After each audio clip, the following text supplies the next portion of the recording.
In this segment, Dave goes on a passionate and unfiltered breakdown of what he believes is fundamentally broken about the student loan system, the way colleges are marketed, and the role parents play in allowing young adults to sign up for decades of financial pain. Using a real-life call as the backdrop, Dave explains how a history degree paired with massive student loan debt can quietly destroy someone's future, especially when income never catches up to the promises made at 18. Hit like, subscribe, and support Dave Ramsey's original channel. But if you're a father out there and you have an 18-year-old daughter right now and she's about to go $60,000 to get into debt to get a history degree, you need to replay that last call. You need to listen to what just unfolded. A lady came out of college with a history degree and $60,000 in student loan debt.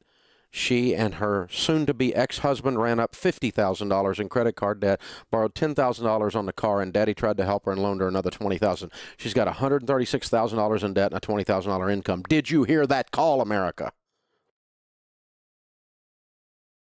And you and I, as the taxpayers, guaranteed the loan that led her down this primrose path, and we call that a student loan. And we call that a help to our culture. I missed where the lady got helped. Oh, by the way, it's not bankruptable. It never goes away. It's a single mom trying to feed 3 kids, and half of her debt is for a history degree. And her answer to make more money and get a career is go back to school again. Somebody please smack me. Unbelievable. Do you hear the messaging in this? There's something broken, and I'll tell you what it is. It's called the student loan program, and it's called you parents. Here's an idea, parents. Parent. Look at your 18-year-old child and don't look at them like they have any sense. They walk around in adult bodies. They don't have any sense. They don't have any sense. They're going to go 60 and 80 and 120 and $140,000 in debt to get a history degree. And I'm not against history degrees. But for goodness sakes, if you're going to do that, pay for it. In cash. So you don't have this hanging around your neck for the rest of your life.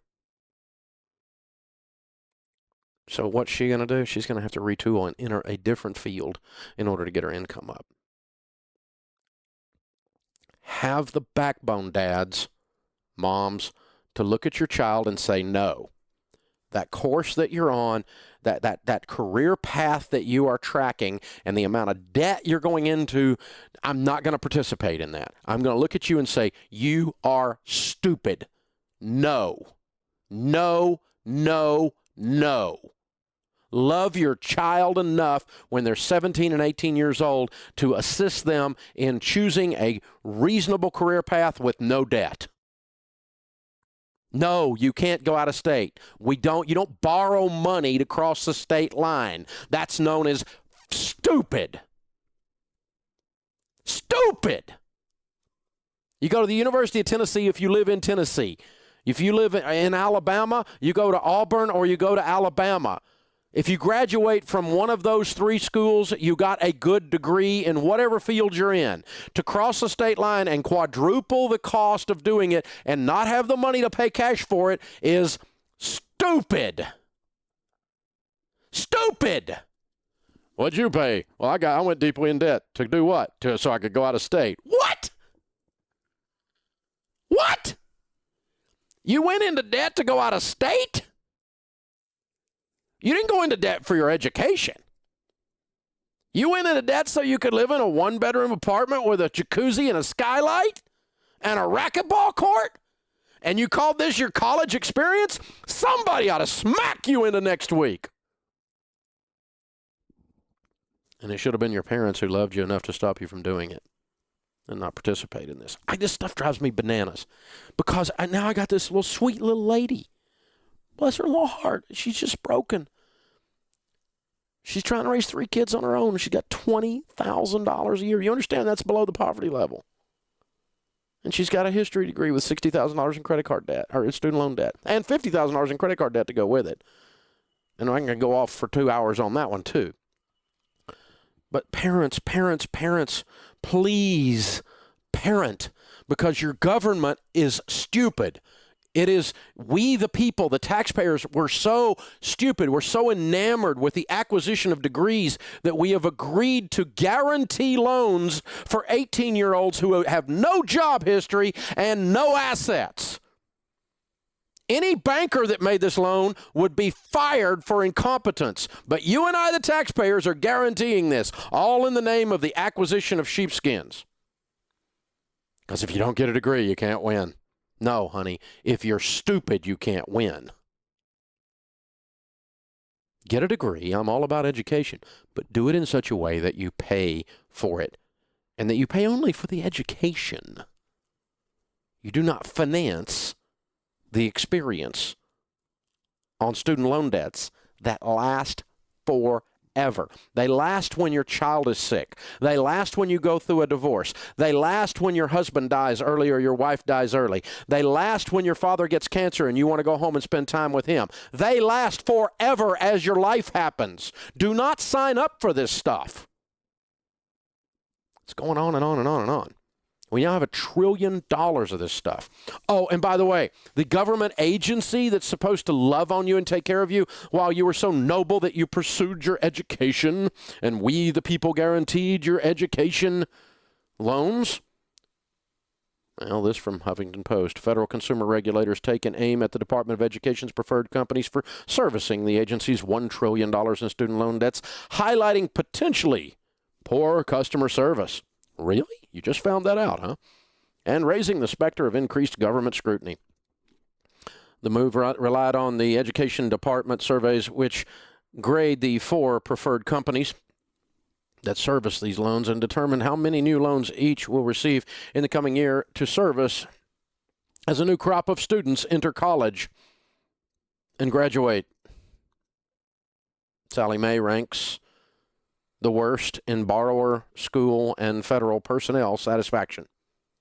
The CFPB official noted, citing the surveys.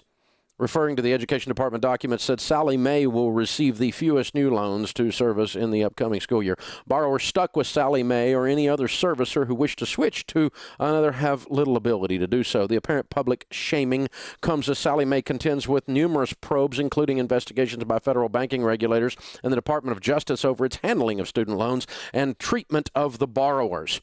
Despite Sallie Mae's track record, which Elizabeth Warren describes as a pattern of breaking the rules and ignoring its contractual obligations, the Education and Treasury Departments appear to have given little more than a slap on the wrist to the company. So we found out by doing a survey, the federal government discovered that Sallie Mae's incompetent. Where the flip have you people been? We've known that for decades. But she's servicing all these loans that never go away. Student loan lasts forever. No matter what bad things happen in your life, until you make enough money to pay it off. It's not bankruptable. It survives disability. It survives divorce. Well, it won't survive disability, but it'll take you 4 years to get it off. So just go ahead and get ready to deal with Sallie Mae and their incompetent people on that. So we're encouraging people to do stupid things to get an education. We the people. I had a student loan. I did it too. Almost everybody listening had a student loan. And so what am I saying? I'm saying this is a bad philosophy. And the only way to preempt it is to educate the moms and dads and encourage them to be good parents, and to educate the 18s and 17 and 16-year-olds and encourage them to only pay for education, not for crossing state lines, unless you've got the cash to pay for it. And don't go somewhere to school and run up $200,000 in debt to get a history degree. What makes this message so uncomfortable is that it isn't really about history degrees or any one major or even one broken story.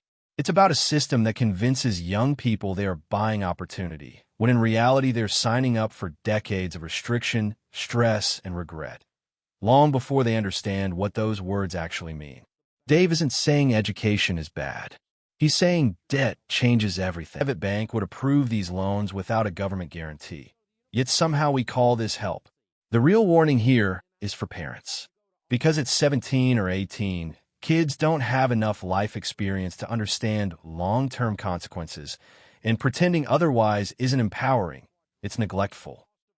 Loving your child sometimes means saying no, even when the world says yes. This segment is a reminder that education should open doors, not lock them shut behind decades of debt. That ambition without wisdom can become a trap, and that borrowing massive amounts of money for the experience instead of the education is a decision that follows you long after the graduation photos fade. If there's one takeaway from this message, it's this. Debt lasts longer than college, longer than youth, longer than most of the plans people make at 18. And it's one every parent, student, and taxpayer needs to hear before signing on the dotted line.